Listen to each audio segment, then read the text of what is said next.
দাদা দাদির হাসি মজাক আমরা ছোটকালে শুনতাম।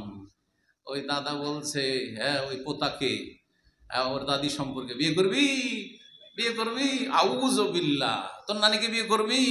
অথচ আরে মা জাহেল, এটা তোমার মা, দাদি মা, দাদা মা, নানি মা, দাদা হচ্ছে বাপ, দাদার বাপও বাপ, আমার সব বাপ। আবাউ কুম, যত উপর পুরুষ, কেন আদম আমাদের বাপ, শুধু আদম বাবার মাঝখানে সব গায়েব, বুঝলেন তো, সবকে গায়েব করে দিলেন আপনি। যত উপর পুরুষ আছে সব বাপ, আবাউ কুম, তোমাদের বাপ। বাপ কি করে ছেলে মেয়ের সাথে কি করে হাসি মজা করতে পারে? আউযু বিল্লাহ। মূর্খ সমাজ আসলে, এই রোগ আলেদি সমাজেও আছে। আল্লাহ হেদায়েত দান করুন। স্বামী নামাজ পড়ে, স্ত্রী নামাজ পড়ে না, এই সম্পর্কে আমার করণীয় কি? স্বামী নামাজ পড়ে, স্ত্রী নামাজ পড়ে না, এটা তো সহজ, কারণ ওকে কন্ট্রোল করা সহজ, চাপ দেওয়া সহজ। কিন্তু যদি স্বামী না নামাজ পড়ে, স্ত্রী নামাজ পড়ে, তখন বেশি মুশকিল, তাই না? তো এই ক্ষেত্রে বলবো, আল্লাহ বলছেন ওয়াল্লাতি তাখাফুনা নুশুজাহুন্না, যদি দেখো যে অবাধ্য হয়ে যাচ্ছে, আর সবচেয়ে বড় অবাধ্যতা হচ্ছে আল্লাহর নাফরমান, অবাধ্য হয়ে যাচ্ছে, স্ত্রী নামাজি হচ্ছেন, আল্লাহর নাফরমানি করছে, স্বামীর নাফরমানি করছে, হ্যাঁ কথা শুনছে না, নামাজ পড়ছে না, ফাইজুহুন্না, এক কদম ওয়াজ কর, বুঝা যে নামাজ পড়ো, তুমি মুসলিম, মুসলিমের মেয়ে, মুসলিমের স্ত্রী, তুমি যাতে জান্নাতের সাথে থাকতে পারো। তুমি কি চাও যে আমি জান্নাতে যাবো, তুমি জাহান্নামে যাবে আমার চোখের সামনে? হ্যাঁ, এটা চাও? ভালো নরম ভাষায় বুঝান, যদি বুঝে নিল তাহলে যথেষ্ট। ফাইজ হন না, নরম দিয়ে শুরু করেন। যদি তাতে না হয় তাহলে কি করতে হবে? হ্যাঁ, আয়াত হাফেজ সাহেব, ওয়াল্লাতি তাখাফ নুশুজাহুন্না ফাইজুহুন্না ওয়াহজুরুহুন্না ফিল মাজাজি, যদি তাতে না হয় বিছানা আলাদা করে দাও। বিছানা আলাদা করে দাও বলছেন না, আমার বিছানায় খবরদার আসবে না, তুমি আলাদা বিছানা শো, নিচে শো, না হয় বিছানা খাট নিয়ে আসো, দিয়ে বিছানা শো, না হলে অন্য রুমে যাও। তবে রুম বন্ধ করবেন না, কারণ যারা রুম বন্ধ করে দেয় বা রুম থেকে বাড়ি থেকে পালিয়ে গেলেন আপনি, তাহলে সংশোধনের সুযোগ দিলেন না, এটা করবেন না আপনি। হ্যাঁ, রুমের মধ্যে রাখবেন, শুধু আল্লাহ বিছানা আলাদা করতে বলেছেন। যে বিছানা আলাদা করা মানে কি? বিছানা আলাদা করছেন আর মাঝে মাঝে সহবাস করছেন, নাকি চলবে? না, ও সহবাস মিলিত হবেন না। হ্যাঁ, শারীরিক তার চাহিদা পূরণ করবেন না, সোজা কথা, ভালো করে স্পষ্ট ভাষায় শোনেন। জি হ্যাঁ, একেবারে না, তোমার সাথে কোনো সম্পর্ক নাই, ব্যাস এই সম্পর্ক, ব্যাস কি এইভাবে নামাজ পড়তে হবে। যখন নামাজ ধরবে তখন স্বামী স্ত্রী সম্পর্ক হবে, শারীরিক সম্পর্ক হবে। এতেও যদি না হয়, অনেক আছে খুব টেঁড়া আছে, খুব টেঁড়া মহিলা আছে, সোজা হচ্ছে না, তো কি করতে হবে? ওজরে বুহন না, মায়ের দিতে হবে, কিন্তু এই ভাটিয়া মায়ের নয়, কথা বুঝতে পারছেন না? শেরশাবাদী মায়ের নয়, আস্তে করে কিরকম মায়ের দিতে হবে যাতে মানহানি হয়, অপমান হয়, কিন্তু কষ্ট না পায়। তাজিব উদ্দেশ্য না, তাদিব উদ্দেশ্য হইতে হবে, আদব দিতে হবে, আজাব দিতে হবে না, বোঝা গেছে না? হাত পা ভেঙে দিবেন না, মেরে লাল করে আপনি রক্ত বের করে দিবেন না, অথবা মেরে আপনি ফুলিয়ে দিয়েছেন এরকম করবেন না, মেরে মেরে মেরে পিটে হাসপাতাল নিয়ে চললো মূর্খরা, এইরকম কাজ করবেন না, হালকা।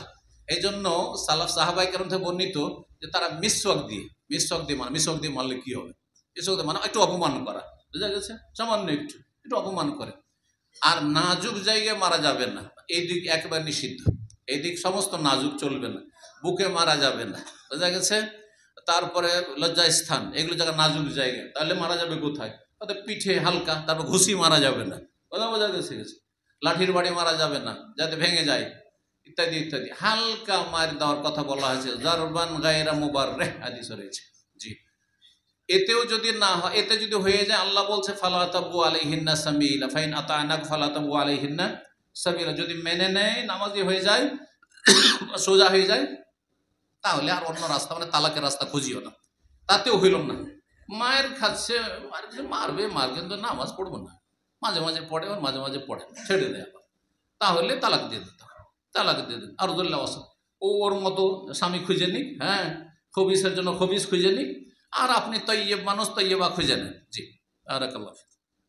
আমরা 10 জন কালীচক থেকে আসলাম, এসে আসর সালাতের পরে আসরের জামাত পেলাম না, তাই আমরা 10 জন জামাত করে কাসর সালাত আদায় করলাম, এটা কতটুকু ঠিক? ঠিক আছে, কালীচক থেকে এসছে, কসর করেছেন, মুসাফির হয়ে গেছেন আপনারা, কসর করলেন, কোনো অসুবিধা নেই, কসর করেছেন, ঠিক করেছেন, কোনো অসুবিধা নেই, এটা প্রশ্ন আর কি আছে, সব ঠিক করে। জামাত করেছেন, দ্বিতীয় জামাত বা তৃতীয় জামাত জায়েজ রয়েছে, যদিও ইখতিলাফি মাসলা, কিন্তু জায়েজ রয়েছে ইনশাআল্লাহ। জি, আমি একজন ঔষধের দোকানদার, এমআরপি থেকে বেশি দাম নিতে পারি? মানে এমআরপি মানে কি জানি, মানে যেটা দাম থাকে, রেট মনে করেন 100 টাকা, আমি 110 টাকা দিচ্ছি, নির্ধারিত দাম থেকে। যে কোনো মাল সামান বা পণ্য, ওষুধ হোক অথবা অন্য হোক, যেটা লিখা আছে তার বেশি দাম নিতে পারেন কিনা, এর উত্তর হচ্ছে সরকার থেকে সেটা অ্যালাউ আছে কি।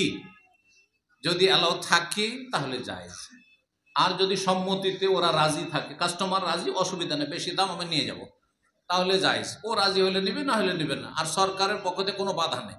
কিন্তু সরকারের চোখে ধুলো দিয়ে আপনি ক্রাইম করছেন, অপরাধ করছেন, সরকারিভাবে নিষিদ্ধ, তাহলে হারাম, হারাম, একেবারে হারাম।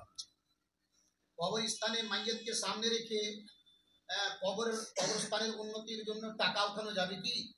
কবরস্থানের উন্নতি কল্পে কবরস্থানে কেন টাকা উঠাবেন? খুব বেশি এটা চলছে, মালদার না, দিকে হারাম, বেশি। হারাম, জায়েজ নাই। কবরস্থান আখেরাত স্মরণ করা যায়, পয়সা দেখলে আখেরাত স্মরণ আসবে? এই জন্য তো মাজারে গেলে আখেরাত স্মরণ আসে না, কারণ ওখানে ধর্ম ব্যবসা চলছে, টাকার খেলা চলছে, বোঝা গেছে না? জি। তো কবর জিয়ারত করতে বলা হয়েছে এমন কবর, যেই কবর ভেঙে চুরে বসে গেছে, ওইগুলো কবরস্থান।